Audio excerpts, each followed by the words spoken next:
years and years. I hated her. I hated everything about her. I blamed her for everything that had ever gone wrong in my life. I just wanted her gone. And I pretended she wasn't there. And actually, all that did was it created another layer of problems for me because the only way that she got heard was by screaming, shouting, and having a tantrum. So over a lot of work that we did together, I got to see the world through her eyes and understand that actually she couldn't be held accountable for things that were done to her. You acknowledge the child. As long as they feel acknowledged, you can then almost hold anything you need to hold. You can then hold it, be the adult, and then you breathe out again. And then you maybe let the child forth again. Imagine growing up with a traumatic childhood that continues to shape your adult life. You try to get help, but keep running into obstacles that make it hard to get the support you need.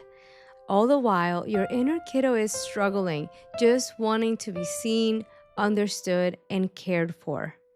Now imagine finding people who do understand, people who can support both you and that inner child within. Over time, the part of you that once carried so much pain can become one of the most joyful parts of your life. Today, I am thrilled to be joined by Cathy and Geraldine, the founders of Transcend Trauma. We talk about the importance of trusting your gut when finding a therapist, how seeking help can truly be life-changing, and the value of doing inner child work. We also explore why it's so important to find professionals who not only understand complex trauma, but who show up as real human beings in the therapy room, and so much more. Hi, I'm Raysa, a survivor of narcissistic abuse, and I live with complex post-traumatic stress disorder. Welcome to Hello Trauma Brain, a podcast where I share my experiences navigating life with C-PTSD.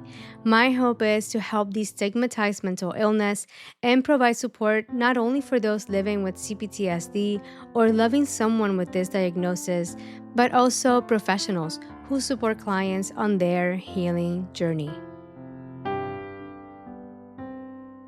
Quick reminder, I am not a licensed psychologist or mental health professional. This podcast is not intended to replace or substitute professional care from a psychologist, therapist, or other qualified medical or mental health provider. If you believe you may have complex PTSD or any other condition mentioned here, please reach out to your primary care or mental health provider. Any individuals or resources mentioned in this episode are not sponsors of Hello Trauma Brain.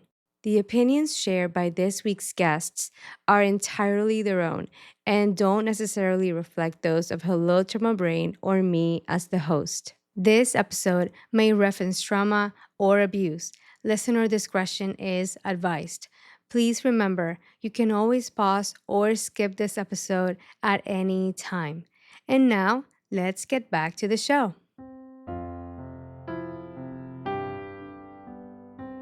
Hello, dear survivors, and welcome to this episode of Hello Trauma Brain. Thank you so much for joining me today. If you're listening on YouTube, here's a gentle reminder to hit the like button to let me know this episode was helpful. Also, I invite you to subscribe so you can know when the next episode of Hello Trauma Brain is available. A new episode drops every other Thursday.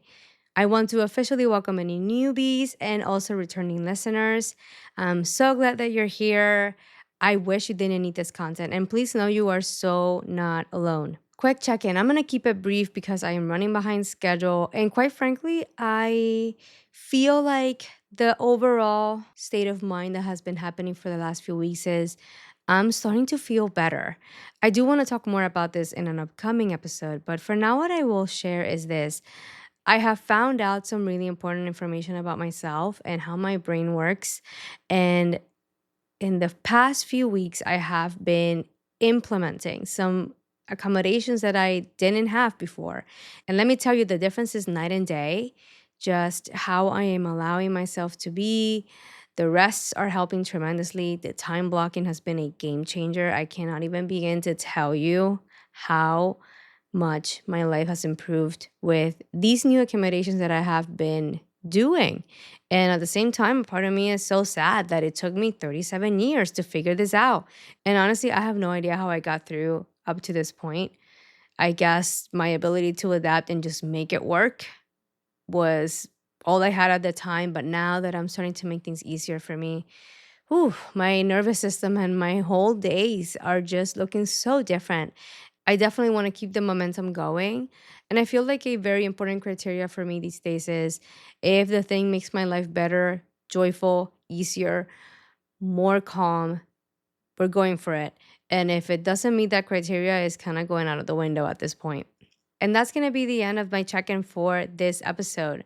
Now let's dive in. I am thrilled to introduce to you to the first guest for season 3 of Hello Trauma Brain. Cathy and Geraldine joined me for this episode, and they are the founders of Transcend Trauma. Geraldine and Cathy first met back in 2018 when Geraldine became Cathy's counselor. What began as a therapeutic relationship grew into years of deep, transformative work together. Cathy, who has experienced complex and multiple traumas, found in Geraldine a counselor who truly understood her. Through their work, spanning about 3 years, they navigated disassociation, fragmentation, and the long creative process of healing. It was through this unique experience that Transcend Trauma was born. Geraldine is a BACP accredited counselor and psychotherapist, and Cathy is a therapeutic social worker. Together, they bring over 30 years of experience supporting people who have lived through trauma, combining professional expertise with lived experience to bring depth and compassion to their work. I can't wait for you to hear their journey and the heart behind Transcend Trauma. A few things before we go on. I want to start by framing this conversation around the language we use when we talk about whether a patient and a therapist are a good fit. Sometimes the match isn't the right one. And when that's clearly communicated and defined, it helps keep the focus on recognizing when a patient or client may need a different specialist. In this conversation, we also dive into what happens when that good fit language isn't explained, leaving the patient in the dark. And we also talk about another challenge, which is when a therapist and patient are a good fit, but the organizational rules or strict criteria of the organization get in the way of honoring that connection. In terms of the footage, we had a lot of technical difficulties and the video footage sadly did not transfer. So this conversation is going to be an audio only episode. You will hear us reference throughout the episode that there's going to be footage, but there's not going to be any because of the technical difficulties. But let me tell you, that will not get in the way of soaking in the insights and golden nuggets that Cathy and Geraldine brought to our conversation. Now, without further delay, here is my conversation with Cathy and Geraldine.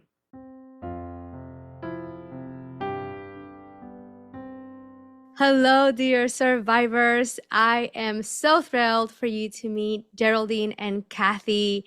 I want to officially welcome you both to Hello Trauma Brain. Thank you for agreeing to meet up with me and having this conversation. How are you both feeling today?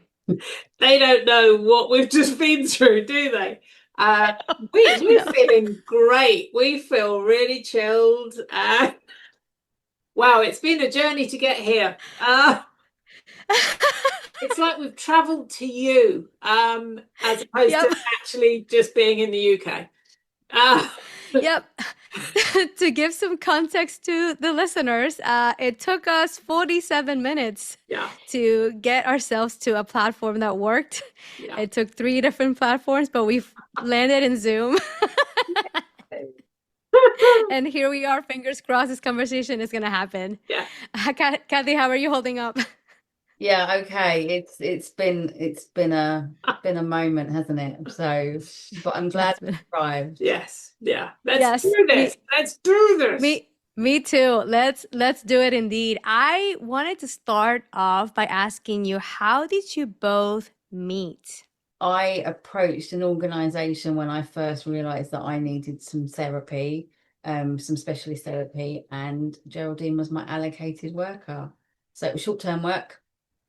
So for a period of 12 weeks. And yeah, we worked together for that period of time. I took a break because you need to take a break, and then I went back to the organization, but they wouldn't give me the same therapist again. And then I did some private therapy for a while, which went catastrophically wrong. And then I went looking for Geraldine because she got me. So and then I worked with her privately before we then have the relationship that we do now. Wow. That is incredible. And thank you for sharing that, Cathy, because I feel like you capture in that how challenging it is to find a good fit as a therapist. Yeah. And the challenges, like the bureaucracy and all the things that get in the way of like being able to keep that person as your therapist. And I'm so glad you found your fit with Geraldine. It's really hard. Like, as someone I have hopped in with a bunch of therapists, and I feel like right now I have my fit. It's it's a long haul. And Geraldine, for you, like, how was it meeting Cathy and like getting to the point where now you're both working together? Ooh, that's a long story, it feels. Let's see. We, as Cathy said, we worked for 12 weeks and it was very intense work. And we knew that more was needed. But unfortunately, because of the organisation being a short-term counselling service, I then asked for an extension. Did I get none? Did I get no extension? Nothing. I didn't. Good. And I was basically told that it needed to stop because the feeling was that Cathy needed a lot more and that she wasn't the right fit. And I use those words significantly, specifically, because how on earth does that make your client feel? You know, you're not right for us. And Cathy, I know, knows the answer to this, so I'm going to ask her in a minute. I said something quite cryptic when I was told that was it, no more. What did I say to you when we parted? She said, we'll finish the conversation later on the last session that we had of those 12 sessions. And that was what told me that I could go back and find her privately, because it gave me the message that we both knew that the work wasn't done and that our work together wasn't finished. Had she not said that sentence that day, I don't think I would have ever had the courage to send that email, to send that message, to say, I see your work privately, can we pick up where we left off? I mean, it was... How many years was that? 3 years later. Wow.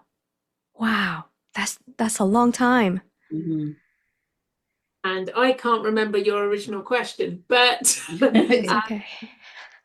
Then when I received the message from Cathy, I was moving that week. I was moving a very long way from where I lived that week. And I sent a message back of, well, that's okay, as long as you need remote sessions, because I'm moving this week. And thankfully, that was kind of what was needed. That distance, in a way, was what helped. And we worked online for how long? About 18 months. 18 months. Okay. And look at that. Now we're sat in a room together. Yeah. Wow. Way. It's always incredible how it works, and it feels like for trauma survivors to find like the therapy that works for us with the person at the right time. It feels like all the stars have to align somehow, and like this miracle has to happen. And even hearing you both talk about like this program was 12 weeks. Like, for me, that's like a not even a drop in the bucket. Yeah. When you're talking about healing from complex trauma. I did want to circle back, Cathy, to ask you what set Geraldine apart, because I feel like for us trauma survivors, like saying a good fit versus not a good fit, like what does that mean? But like what traits and what about Geraldine made her stand out from the other people that you worked with? She wasn't afraid of anything that I had to say. Nothing threw her. I'm aware that I wasn't aware, but I became aware that I dissociated when we were talking, and that did not throw her at all. Whereas everyone else that I've worked with before or since absolutely couldn't handle that. And it was the fact that she was always honest, like really honest with me about, you know, what I could and couldn't do. And she was really consistent. You know, she said she was going to do something, she did it. And that hasn't always been my experience. So the fact that I knew that I could 100% trust her, trust what she was saying, and trust what she, you know, that she was being genuine and authentic with me, created a safe space that actually I felt contained and held in. Wow. Just want to sit with that for a moment. Like it's something I wanted to ask from both of you too about like relational healing when it comes to like complex trauma. There's a lot of relational trauma that shows up in like, for me personally, is I have a really hard time trusting someone and like really opening up. And for that to be held without throwing shame back at me, like that's a huge part. And I can hear in how you're talking about Geraldine, like how you could show up as yourself and it wouldn't scare her away and it wouldn't lead to her saying, oh, but you're not a good fit, which is pretty much like toxic shame in a bottle. I think it's really important to highlight that because for a lot of people out there who've tried many therapy modalities, like there's a difference I've come to learn between like trauma informed and then trauma trained, and like really understanding what a patient or what a client needs. And especially when it comes to complex trauma, I was hoping to hear, Geraldine, if you don't mind sharing. I know you work with survivors with C-PTSD. I've seen this from your content. When you are trying to establish that sense of safety, like how do you go about that when you're beginning the work with a client or with somebody like Cathy? I think it's a mixture of quite a lot of what Cathy's just said, in terms of, because I make it very clear from the get-go that I don't lie.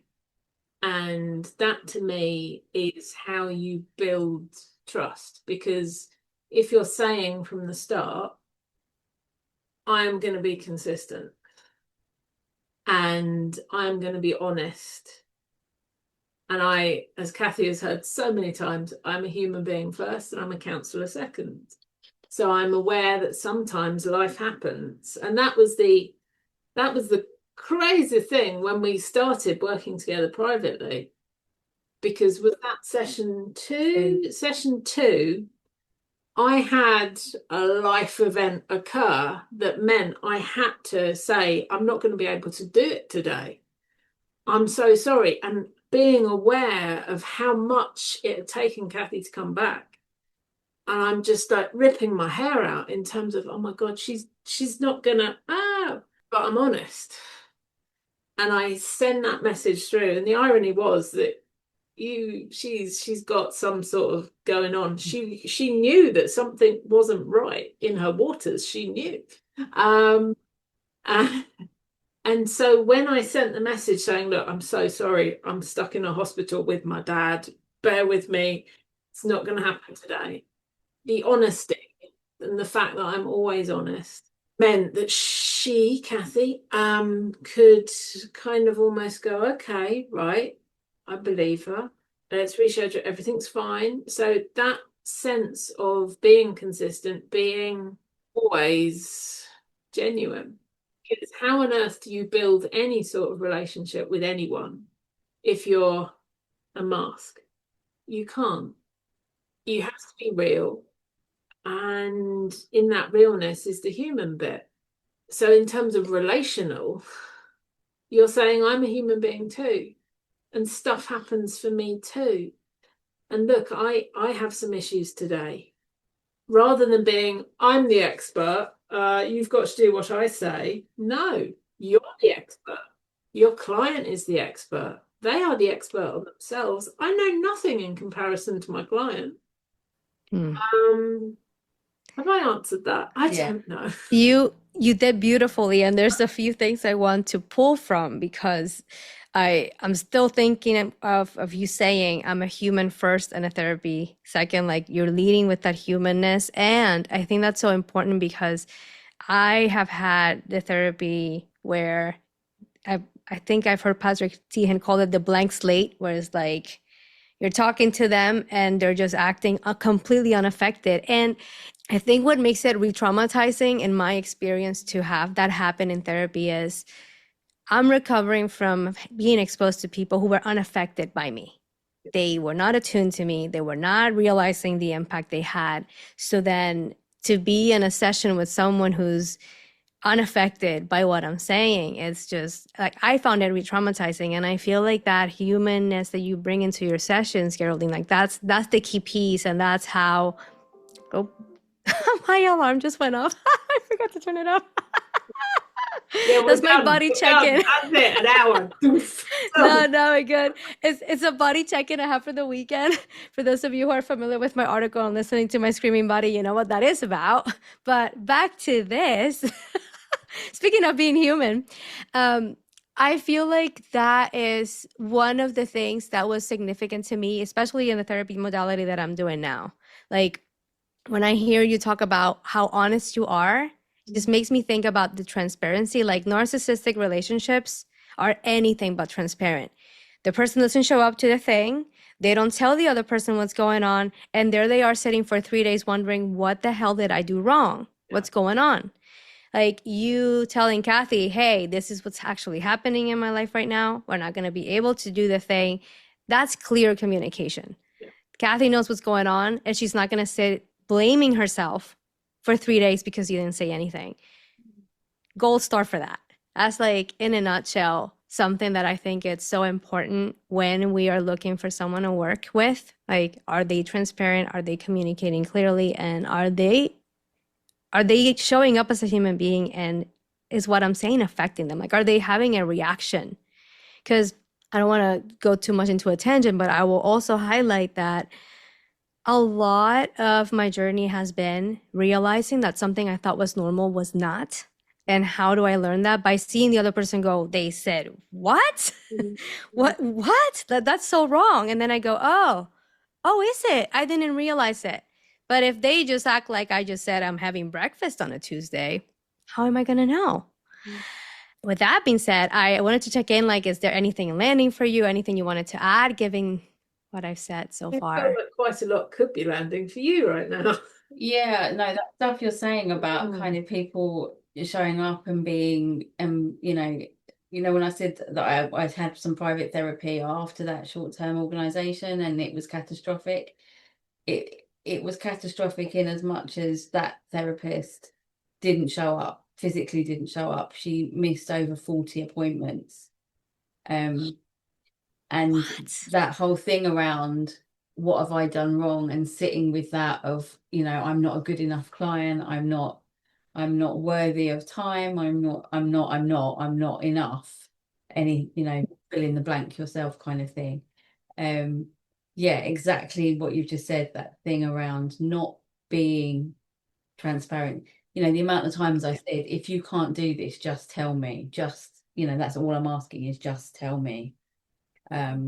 Because actually being on the receiving end of that is so damaging. And probably the first 6 months of the work that I did with Geraldine when we came back was me kind of going, I don't know if I'm going to let someone back in this much, because, you know, I tried and I got really hurt. And and I know Geraldine was hyper aware of the fact that actually someone from the same profession, you know, completely person, but someone from the same profession had done me wrong, and therefore she was almost like, I've got to make up for that somehow, even though she really didn't. But it was that thing of kind of, I've got to prove to you that we're not all going to do that to you. Because yeah, that relational stuff, when it's replayed in a therapeutic relationship, is even more damaging. I agree with that 100%. And I wanted to ask, like, Geraldine, like, what strategies and tools have you been finding in your work as being the most helpful when working with clients with CPTSD besides the stuff that we've mentioned so far? I would say that the psychoeducation side of explaining you're not going mad, this is known about. Mm-hmm. And I have two people who've trained me in particular, who've also written books that I have turned to a lot over the years. Christiana Sanderson and Carolyn Spring. And in terms of some of the stuff that Carolyn has written, I'm now 17 years into being a counsellor. And I think I found Carolyn at about year 10. And I don't actually know how I'd done the work I'd already done without knowing her, because she's a survivor, but she is classed as an expert witness. And because of her personal experience and then the intellect and the study that she's put into the mental side of things, she's quite frankly a god. Wow. And she wrote an article entitled 10 Reasons I Didn't Tell. And that article changed it all for me. Wow. The first reason being no one asked. And I guarantee you, when I first saw this article, I'd never kind of thought about it like that. So it's within the realms of childhood sexual abuse. And it was just so simple. And it made such sense. And I think the 9th or 10th point on it was I didn't have the words. Because how, as a child, do you have the words to say the horrors that might be befalling you? You don't. So in terms of using resources, not that normalise the trauma, but that normalise the treatment. And the response to the... Yeah, and the response. Understanding, would you say? Understanding what's happened and the impact. And the fact that the way that you've responded to it is a perfectly normal thing for your body and brain to have done. Yeah. That you're not the only person who's responded in that way, and that actually there is a logical, biological, psychological reason for why you are responding to trauma in such a way. And then that takes some of the shame and the blame out of it, because you then don't start beating yourself up when someone sits there and tells you, actually, this is science, this is your brain and body doing what it's designed to do. I love that so much, because that's what targets the whole thing about getting a survivor to let go of the shame and the blame for what happened to them.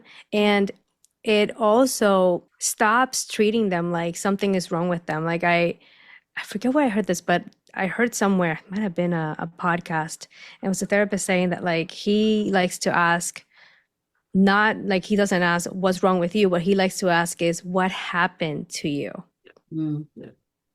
And that's at the core of, like, when I heard you both talking just now, that's what I kept thinking about. Like, that's it. Like, having curiosity about what happened to you, and then de-shamifying someone for having a normal response, because the normal response to being traumatized is to develop maladaptive coping mechanisms and struggle. And that actually is what should be happening, and what shouldn't have happened is what happened to you. Yeah. And what the thing with Carolyn Spring is that she has had, still possibly does have, dissociation in her life. And because of the way I learnt dissociation, learned to understand it from her, and because she presents it as a coping strategy. Because why wouldn't you? When you've got horror happening to you in childhood, why wouldn't you split off and have another personality come forth? It just made total sense to me. So I come from an organisation which the wording was wrong. It wasn't that Cathy was too much. It was that the organisation wasn't enough. That was the key difference. Because to me, dissociation makes total sense. Because why wouldn't you? Why wouldn't that little girl hand the baton on to someone else, or have the baton taken over by an older part of you? Because you're too little, you can't. And I think we're back to understanding again. We're back to the fact that I'm not going, what's wrong with you? I'm going, okay, so that's happened because of that. So how are we going to work with that? Because again, human to human. Yeah.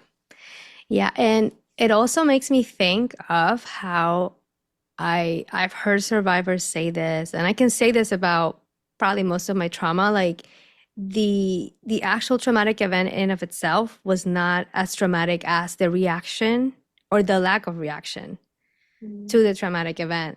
And I've heard it, I forget who it was either. I'm just not remembering anybody today, but I've also heard on Instagram, one of the influencers that I follow that does a lot of parenting content say something along the lines of like, when something traumatic happens, like that reaction is so important, like how you handle it, because the goal is not to have the kid not experience trauma ever. That's just not realistic. We are going to experience trauma one way or another. It's just part of being a human being.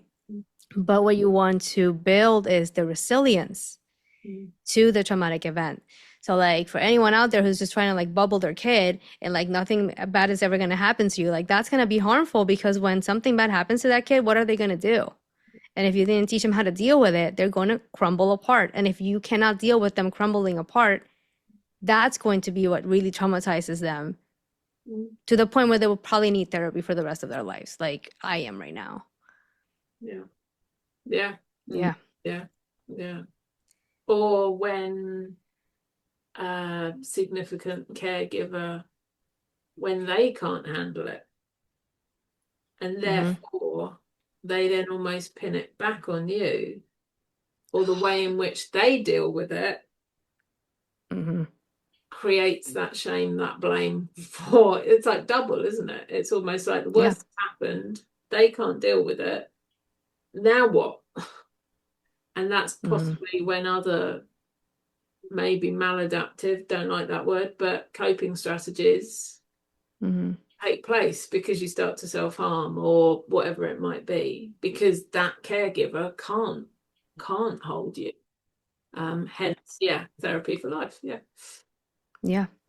And thank you for highlighting. You know what, now that I think about it, maladaptive doesn't quite capture what it is. Like it kind of shamifies it a little bit too. Exactly. We need to think about something. Thank you for bringing that up. That's unhelpful, really important.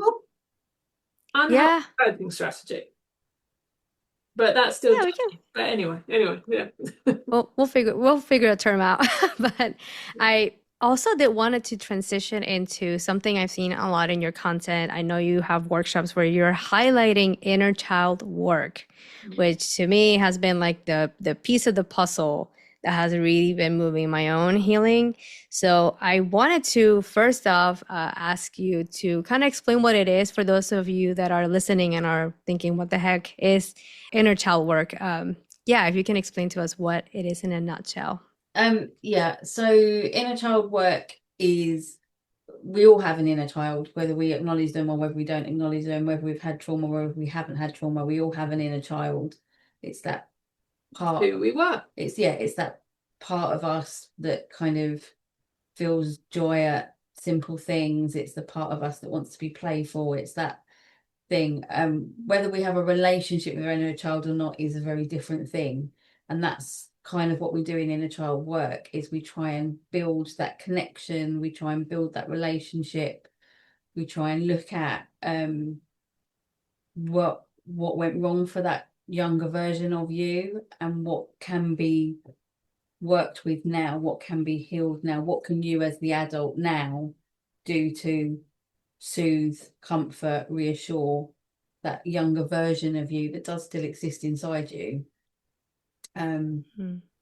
And just build up the connection between the two of you, really, because actually when you've got a positive relationship or a positive connection, there is so much to be gained, because actually you're not got that part of you that jumps up and takes over sometimes and sort of suddenly brings up emotion or brings up, you know, outbursts that you're not expecting, because actually you're more aware of what they're going to do and you can soothe and comfort and you can get in there first. And also they bring, you know, I certainly know mine now brings pleasure and joy and fun and things that I wouldn't be aware of if I wasn't connected. I want to highlight the fact that you started off by talking about how that piece of us or that part of us has joy. Because for a long time, I feel like my inner child just represented the part of me that's struggling and having the tantrum and like triggered. And it for a long time, and I feel like I'm still doing that work, like just seeing her as a good thing too. Yeah. And I felt it as you were talking. I was like, oh shit, like I kind of tend to lead with the trigger part of me that's wrecking everything. But I love also the fact that that part of us is holding that joy and those, like, I call it like the moments of innocence where like we can go back and like see something with like a fresh perspective, even though we've seen it many times. That sounds extremely, extremely powerful. Yeah, I mean, I would say I had a challenging is probably a fair word, but probably stronger than that, relationship with my inner child for years and years. I hated her. I hated everything about her. I blamed her for everything that had ever gone wrong in my life. I just wanted her gone, and I pretended she wasn't there. And actually all that was, it created another layer of problems for me, because the only way that she got heard was by screaming, shouting and having a tantrum. So over a lot of work that we did together, I got to see the world through her eyes and understand that actually she couldn't be held accountable for things that were done to her. She couldn't be blamed for things when she was 3, 4, 5, 6. That, you know, no, would I hold any other child accountable for that? Of course I wouldn't. So, and then the more I learned to look at her with compassion, I used the C You word. did you? Wow. I never use that word. That's taken years. Yeah. Years. But the more I learned to look at her with some level of compassion, then the more I then got to realise what she could add to my life, rather than that she was just there to take stuff away from me. It's been a real long exploration with her, but there is joy there if you go on that ride. Wow. I think I could hear my inner kiddo going, see that right there. And I have to do a session with her after this conversation.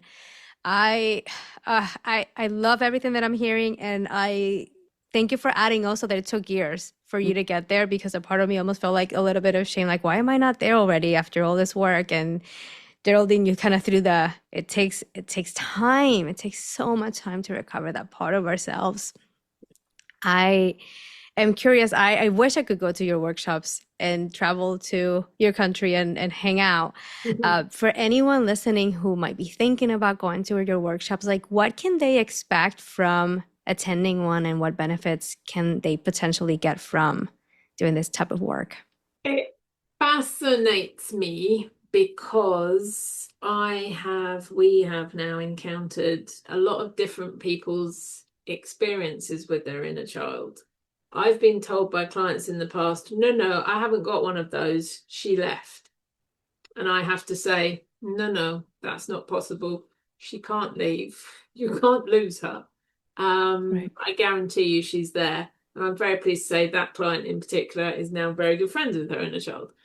However, I've had other clients refer to their inner child as the terrorist. Clearly not a good relationship. So in terms of when you attend a workshop or a retreat, thank you, of ours, we start off by welcoming the inner child.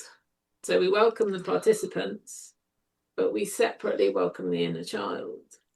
And we make it clear from the get-go that the magic word for me in inner child work is acknowledgement. That child, now I said it so many times, all she wants is to be acknowledged.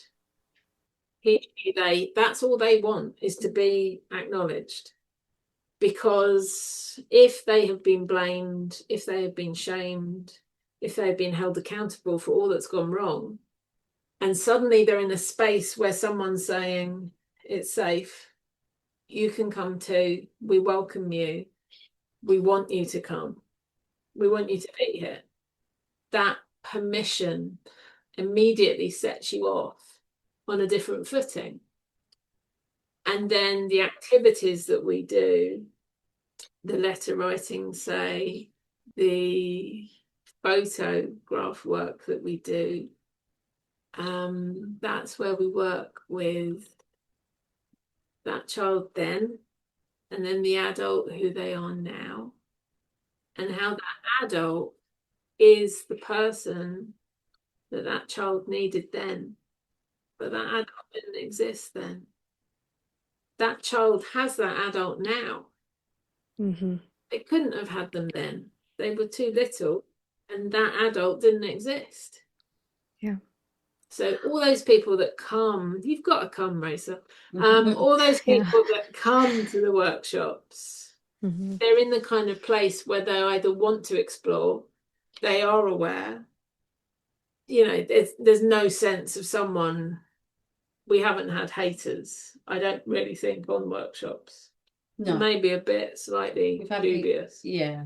But it's been about people who are curious and who want to. They're open-minded, yeah. Yeah. They come open-minded. Yeah. So we work quite creatively, because that is the easiest way to communicate, to connect with the inner child, because of course my beloved blowing bubbles, there are certain things that relate to my inner child that get me there straight away. But colouring is always a good go-to. The simplest way to connect.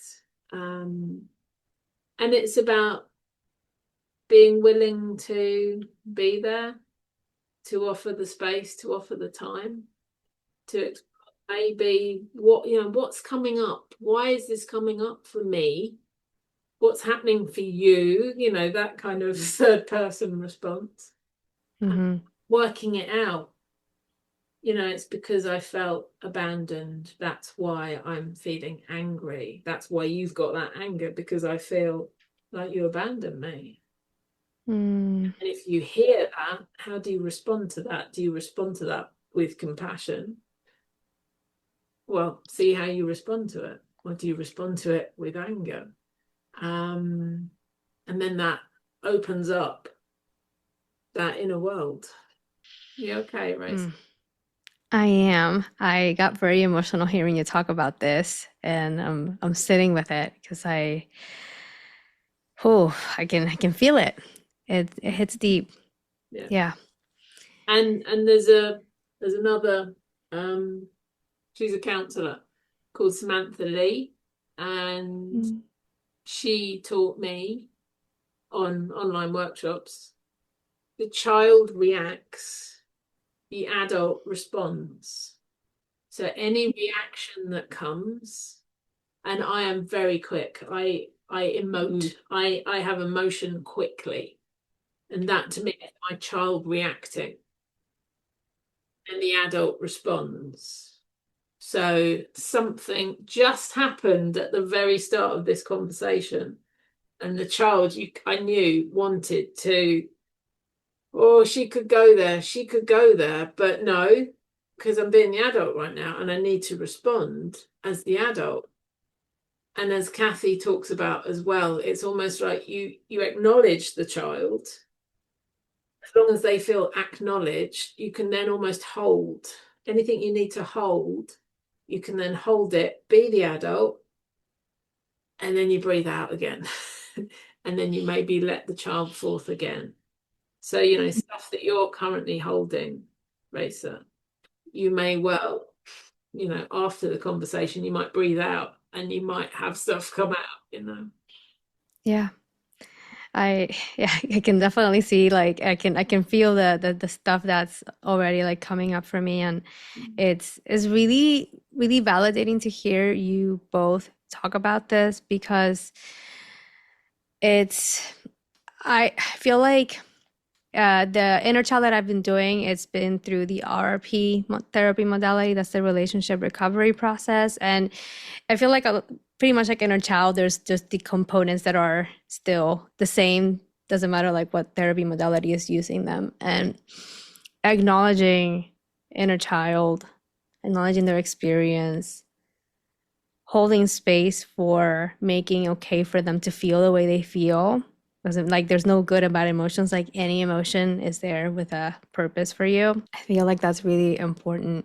And I can only imagine how life-changing can one of your events feel, just from hearing you talk about how intentional you are about how you're showing up to these events and how you're holding space for everybody and their inner kiddos. That part was the part I was like, oh my gosh, like, the inner kiddo gets a welcome? Like, what? That sounds great. It sounds lovely. We've had good feedback. I mean, we can't lie. We have had good feedback. So I'm so happy to hear that. yeah. That's wonderful. I did want to ask you before I forget about the name of your business. I feel like that kind of ties everything together. Like, all this work is leading to this outcome, which is Transcend Trauma. I was curious to hear, what does that mean to each of you? Yeah, it's interesting because when we talked about it, we discovered that it means very different things to us both, which was fun. Yeah, so for me, it's very much about the tagline, which is rebuild, rewrite, restore. So it's about the fact that there is a life on the other side of trauma, that you can overcome, that you can have another chapter in your book. You don't have to be defined by the trauma, that you can rewrite your story and have a different ending. So that for me is what it's all about, is overcoming. And what was fascinating earlier on today was that Cathy didn't realise that for me, Transcend Trauma is all about making good on how she was let down by that organisation that always remains nameless, and by that therapist that came afterwards. Transcend Trauma to me was about, ironically, overcoming bad therapy. Because the therapy side of it also became trauma. Mm-hmm. So she's being helped for trauma, but in a traumatizing way. So for me, Transcend Trauma seemed obvious. And that's clearly what we do and what we've done. So yeah. I love how, like, one thing can mean different things to people, and how we both, like, completely different ways, but they're all right. They're all still embodying what that means. I kind of have to sit with, like, what that would mean for me. And I feel like for me, it would be getting to a point, like a good enough life. I feel like that's what I've been shooting for. Like, for the longest time, I wanted to get to, like, the other side where it's all perfect and neat and tidy and everything is just going great every time. I know. No way that's happening. No one's got a perfect life. They just pretend. No. No, and I'm never gonna get there, but I can get to a good enough life. Yeah. I wanted to also ask, because I met both of you through the wonderful world of social media and Instagram, and now we're in different countries, and it took us 47 minutes to get this thing working. I will say one thing, social media, I have a very complicated relationship with it, but one thing that I will say has been beneficial is how it allows me to connect with other people that are also doing this work. And I remember the days where Geraldine, you were just starting to finally show your face in videos and in posts. And as someone, I struggle with that. It took me forever to also like let the face be the thing. How are you coping with that right now? How do you feel about it? And how has that shifted as you continue to post? Gut reaction, immediate response to that is I hate it. I haven't got a very good opinion in a way of myself, which is why humor is what you encounter with me. That is how I project myself, because it's not that I don't hate myself. I do actually love myself, but I have huge imposter syndrome and I doubt myself quite a lot. So going on camera, showing it, was like encountering every worst nightmare head on. I did it for my own Instagram account initially. And then because at that point, this is the second time only the second time Cathy's been on screen, because it hasn't felt safe before. As you know, when you approached this initially and we said, nah. And yeah, I remember that. That's okay. And then I said, okay, with the Transcend Trauma stuff, okay, I've got to be the face, haven't I? I've got to do this. Oh, God. And knowing that this is what makes the difference. I know that because of the videos I do, people see me, and I'm then not a stranger when someone walks into a counselling room with me. They already know me. And sometimes you don't get it right. Sometimes it doesn't fit. But the chances are, if they've already seen you on social media, they've got a gauge of you, they've got a sense of you. And so that relationship in a way has already started. So I knew I had to do it. I didn't want to do it, but as you can see, I have grown slightly more comfortable. As long as I don't look at myself, it's fine. Yeah. Fine. Yeah. I thank you for sharing that. And it's like a bunch of stuff kept coming to me as I was hearing you speak about this. First thing I want to say, Cathy, I feel honored that you've chosen this space to show your face, and it's lovely to see you here today. And you also, Geraldine. I will say, for me, like with the whole social media, I've come to learn it's really weird because I'm a singer, I'm a performer, so like I can go on the stage and sing and do the thing, but like I feel like where I got the rude awakening was discovering that I kind of like create a persona to go on stage and like almost like turn off the flip, like the switch goes off, and like Raysa really goes over here, and the Raysa that people see as confident is gonna come out for 2 hours, and then I'm gonna go back and be like the introverted Raysa. And when it comes to the podcast content and like doing social media, that's more me. Like that's me and my inner kiddo like being seen. And I've discovered that like she has a problem being seen. Like that's traumatic for her. Just feels like we got a target on our back. The trolls are gonna come after us. Our hair didn't look great. You didn't do the thing right. And like I'm still working on this, like reclaiming it and letting her know that like we can show up as ourselves, and that's good enough. And if any trolls come and send me some crazy DM, you're not dealing with them.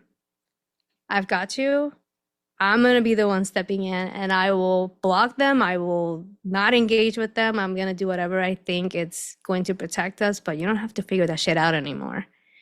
And hopefully that's going to start moving me in the right direction, because I do agree with you. I feel like, and this is something I've seen, like I've heard it, showing your face kind of creates a little bit more trust. You know, like if you're getting to the point where you can engage one-to-one like that, it can be beneficial. I will also say you can still do it and not show your face to anyone listening. And like, if that doesn't feel right to you, it doesn't feel right to you. And what I will highlight is, earlier, Geraldine, you mentioned that like I had approached you before about our conversation, and that time it wasn't the right time. Like that's how this works. Yeah. You have to kind of listen to yourself, and when the right time comes, it comes. But yeah, I feel like it's been definitely a practice that I've been working on. And it's still a work in progress. I'm wondering like how is this landing for both of you? How are you feeling so far? All good? Yeah. Yeah, all good. All good. All good? All good. Okay, great. Is there anything that you wish I had asked that I didn't? I don't think so. Did you think of anything? No. No. I No, mean, I think you've just, covered Okay. everything. yeah. That works for me. That's so good. I do want to ask you both a question I ask from all guests at Hello Trauma Brain, which is, if you could go back in time to a difficult time, what would you tell younger Cathy and Geraldine? For me, it would be that one day your people will show up. Because I think a lot of the time, as a kid, as a teenager, as a young adult, I felt really isolated, really alone, really misunderstood. And yeah, if I could offer that reassurance to my younger self that actually one day you'll find people who get you and that things do get better, that there is an improvement, I think that hope would have been really good. That's beautiful. Geraldine. For me and Transcend Trauma, I've explained where my interpretation of that is, but I work a lot within the blogs we write. I'm trying to work through trauma of my own, and I think I would probably say that because that trauma happened 20 years ago this year, I would say to that younger version of me that it's all right, I'm going to catch up.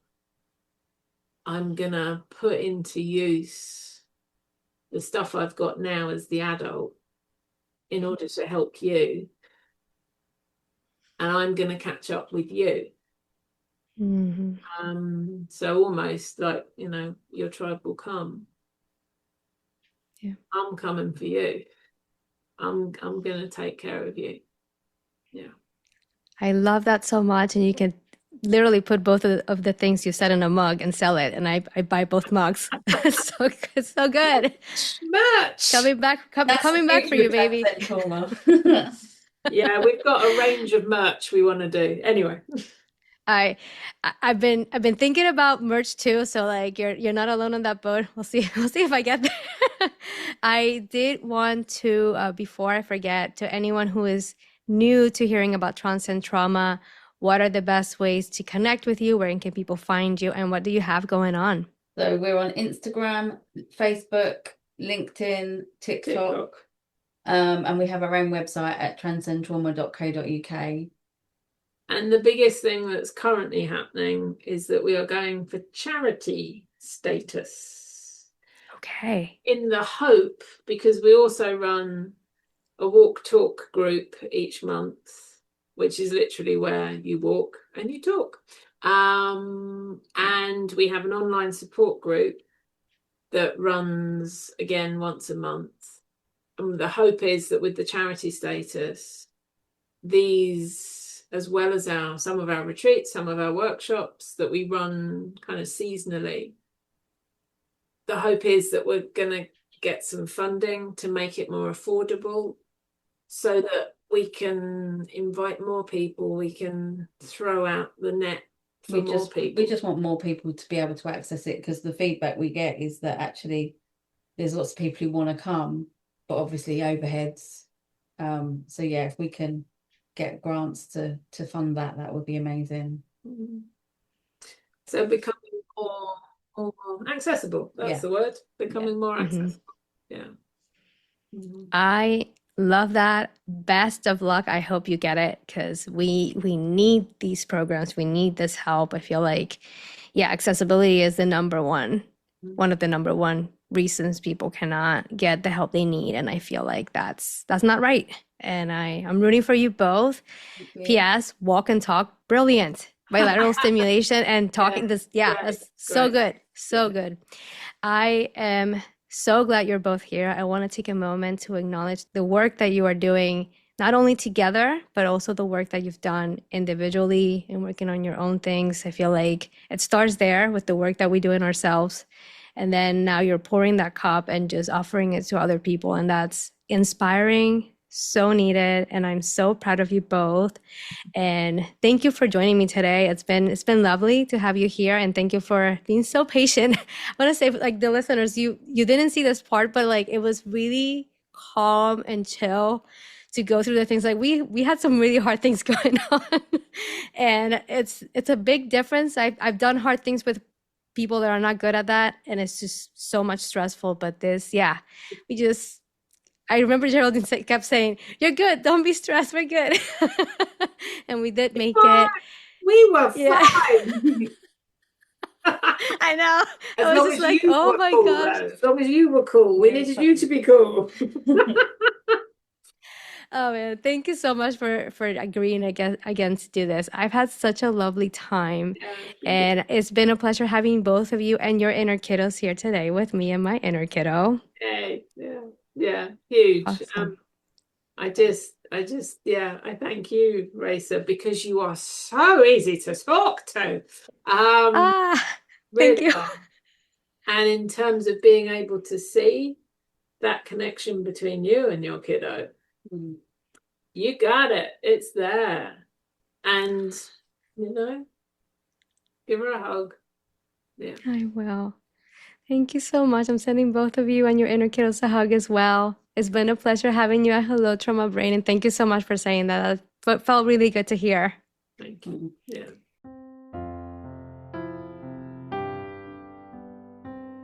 All right, survivors, checking in. How are you feeling after hearing our conversation? I hope you enjoyed it as much as I did. Let me know in the comments what you thought of our conversation and what things you resonated with, what things you learned, and also add anything that's been helpful to you in your own healing journey with your inner child.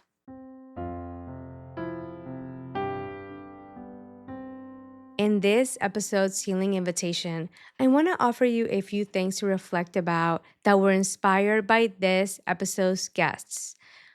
What is your relationship with your inner child? When you think about your inner kiddo, what comes to mind? What feelings come up?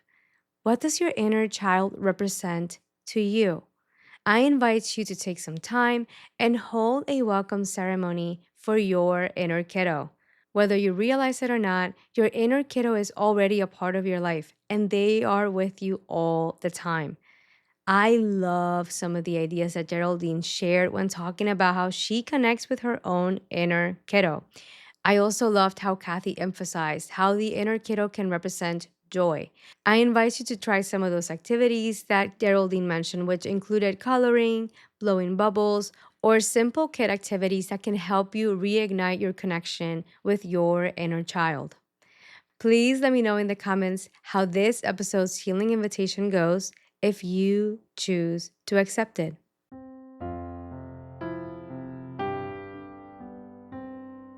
Before we wrap up this episode, all music and production are courtesy of yours truly. I'd love to share a few ways you can support this podcast.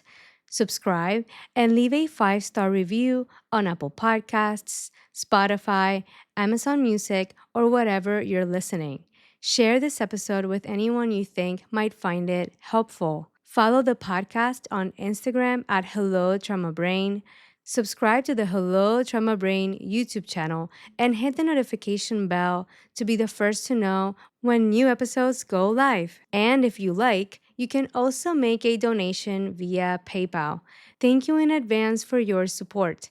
Even a little goes a long way in helping this podcast reach more survivors who could benefit from finding this content.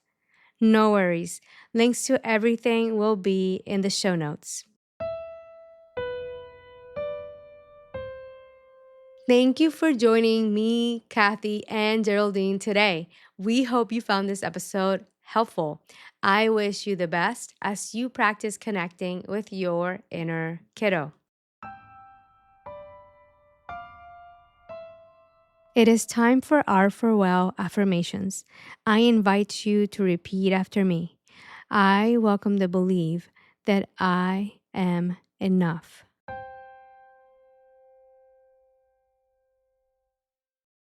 I am lovable. And I deserve to heal.